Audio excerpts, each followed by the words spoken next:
আমি যাতে পারি, তো আপনাদের যদি কোনো আপত্তি না থাকে আর কি। না বলছেন কোনো সমস্যা নেই প্লিজ তালিবারে চলে চল আচ্ছা ধন্যবাদ।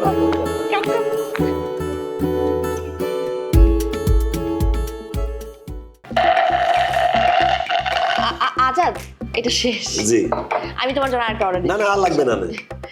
By the way thanks again thank you so much আরে না না এতবার ধন্যবাদ দিচ্ছেন কি জন্য? আমার দায়িত্ব মনে করেছি তাই উপকার করেছি। তা তুমি এখানে কি আমাদের মতো ঘুরতে এসছো?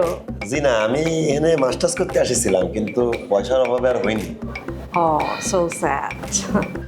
ও sorry to hear that anyway শোনো না আমরা তো এখানে ঘুরতে আসছি আমরা না কোথাও এখন পর্যন্ত ঘুরতে যেতে পারিনি তুমি তো অনেক বছর ধরে এখানে আছো জি তুমি যদি আমাদেরকে একটু সাইট সিন করাতে পারতে খুব ভালো হতো মানে আশেপাশে যদি একটু ঘোরাতে পারতে তাহলে ও হ্যাঁ হ্যাঁ, আমার চেনা জানা আছে, আমি রাস্তাঘাট যেতে তো চিনি, আপনাদের ঘুরে দেখা দিবারে কোনো সমস্যা নেই। গ্রেট ভালোই হলো। তা তোমার বাড়িতে কে কে আছে? জি আমার বাড়িতে মা আছে, ছোট বোন আছে, বোন জামাই আছে, ভাগনা আছে, আর কেউ নেই। কেন বাবা নেই না আমার বাবা আর কি, আমি ছোট থাকতে আরেক জায়গায় বিয়ে করে চলে গেছে। So sad. তাও ভালো তোমার কোনো সৎ বাবা নেই